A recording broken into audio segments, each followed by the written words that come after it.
कक्षा षष्ठी रुचिरा पुस्तक दशमः पाठः कृषिकाः कर्मवीरः। कर्मवीर कृषक अर्थात मेहनती परिश्रमी कर्तव्यनिष्ठ किसान।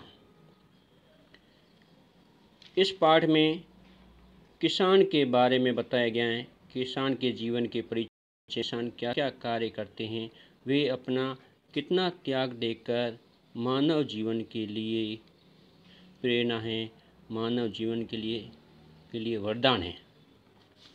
इस पाठ को पढ़ने से पूर्व इस पाठ के जो शब्दार्थ आए गए हैं उनका ज्ञान आवश्यक है। सूर्यस्तपतु, सूर्य द्वारा तपाई, जिसकी संधि विच्छेद होगी सूर्य प्लस तपतु। मेघाः बादलों, वसंतु बरसात, विपुलम अधिक, जलम जल को अर्थात पानी को, कृषिका कृषि को, दाम्पत्य किसान, कृषिका कृषि को दाम्पत्य किसान, नित्यम सदैव, शीतकाले सर्दी की ऋतु में भी, कर्मठो निरंतर क्रियाशील, ग्रीष्म गर्मी जो ऋतु होती हैं, सस्वेदम पसीने से युक्त, शीते सर्दी, कंपनम यानी कांपना, जरा की सर्दी में जो कंपना होता है उसको कांपना कहते हैं। हलेन च कुदालेन, हल और कुदाली से, कुदालेन का यहाँ फावरा भी होता है। तव वे दोनों, क्षेत्राणी खेतों में, कसत कृषि अर्थात जोतते हैं, पादयोन पैरों में, पदत्राणी बिना जूते अर्थात बिना चंपल के, वसनानी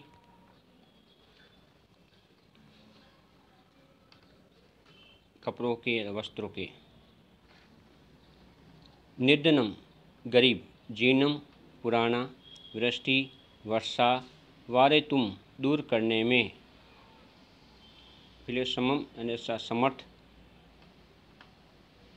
शस्य पूर्णानी फसल से युक्त, अन्न से युक्त, धन दान से युक्त, धरती ऋति यहाँ पे आ गया, यहाँ पे पृथ्वी, कंटकाव्रता कांटों से परिपूर्ण अर्थात बंजर भूमि, शुष्क यानी सूखा हुआ अनुपजाऊ,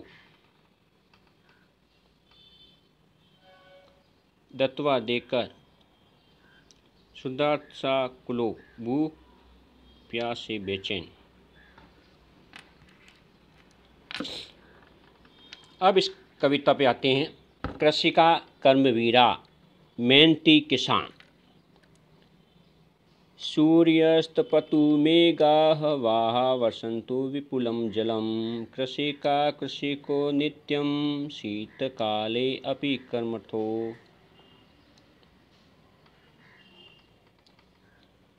इसके अर्थ को ध्यानपूर्वक देखते हैं। सूर्यस्तपतु यानी सूर्य द्वारा तपाने पर, मेघा यानी बादल, या वसंतु वर्षा से, विपुल का मतलब अधिकम, जलम का मतलब पानी, कृषिका कृषि को यानी दाम्पत्य किसानों का दाम्पत्य जीवन, नित्यम यानी हमेशा, शीतकाले अपि सर्दी की ऋतु में भी, कर्मठो यानी कि किसान, अच्छा कर्म करना, परिश्रम करना, मेहनत करना, यह दाम्पत्य जीवन किसानों के लिए आया हुआ है। इसका अर्थ है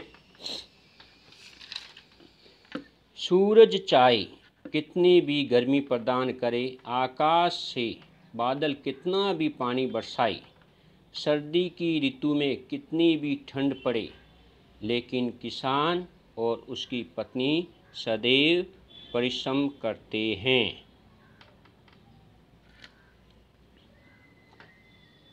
कविता का दूसरे भाग में इसमें, ग्रीष्मे शरीरम स्वेदनम, शीते कंपनयम सदा, हलेन च कुदालेन तौ तु क्षेत्राणि कर्षतः। ग्रीष्म ऋतु में शरीरम का मतलब शरीर पर, स्वेदम का मतलब है पसीने से युक्त, शीत का मतलब शीत ऋतु में कंपन, नेम का मतलब कंपन होना, कड़ाके की सर्दी पड़ना, सदा का मतलब सदैव, हलेन का मतलब हल, च का मतलब और, कुदालिन मतलब कुदाली या फावरा, तव यानी वे दोनों, क्षेत्राणी यानी खेतों में, कसरत यानी कृषि करते हैं, खेती करते हैं। जो किसान होते हैं वे ग्रीष्म ऋतु में शरीर पसीने से युक्त हो, सर्दी की ऋतु में अत्यधिक ठंड के कारण कंपन होता हो, लेकिन वे किसान हल और कुदाली से खेतों में खेती करते हैं अर्थात आराम नहीं करते हैं। अब कविता की तीसरी, पादयोर्नं पदत्राणे शरीरे वसनानि नो, निधनं जीवनं कष्टं सुखम दूरे ही तिष्ठति।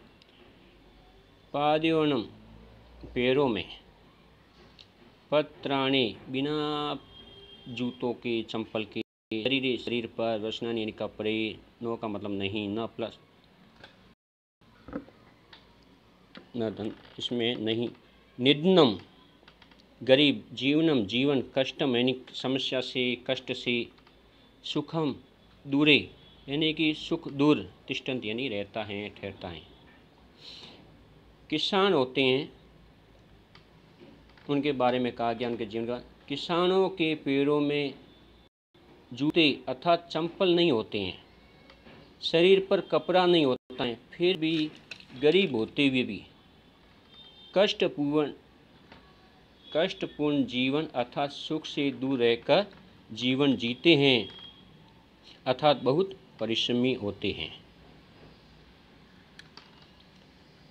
चौथा है, गृहम जीर्णम न वर्षासु वृष्टिम वारितुम समम, तथापि कर्म विरतम कृषिकाणां न नश्यति। गृह यानी घर, जीर्ण यानी पुराना, न का मतलब नहीं, वर्षा यानी वर्षा होने पर, वृष्टि का मतलब भी वर्षा होता है, बादलों से जब वर्षा होती है, वारितुम का मतलब होता है इसमें रोकने में सक्षम यानी समर्थ नहीं है, तथापि यानी और, कर्म विरत मतलब कर्म करना, परिश्रम करना, मेहनत करना, कृषि का नाम यानी कि कृषक दाम्पत्य जीवन, न पश्यते यानी नहीं छोड़ते हैं, घबराते नहीं हैं, आराम नहीं करते हैं, हार नहीं मानते हैं। इसका अर्थ है, किसानों का पुराना घर बरसात की बारिश को रोकने में समर्थ नहीं है, फिर भी वे किसान परिश्रम करना नहीं छोड़ते। उनके घर में पानी टपकता रहता, बरसात के अंदर आर पार होता रहता है, फिर भी वे परिश्रम करना नहीं छोड़ते अर्थात हार नहीं मानते, मेहनत करते रहते हैं। नेक्स्ट पाँचवीं, तयोः श्रमेण क्षेत्राणि शस्यपूर्णानि सर्वदा, धरित्री सर्षा जाता या शुष्का कंटकाव्रता। तयोः वे दोनों, श्रमेण यानी मेहनत से, क्षेत्राणि यानी खेतों में, शस्यपूर्णानि यानी फसलों से युक्त, सर्वदा यानी हमेशा, धरित्री यानी पृथ्वी, धरती, सर्षा यानी उसको कृषि योग्य, शुष्का यानी सूखी हुई, कंटकाव्रता यानी कंटीली झाड़ियाँ यानी बंजर भूमि को भी। यहाँ किसान क्या क्या कार्य करते हैं उसके अंदर बताया गया है।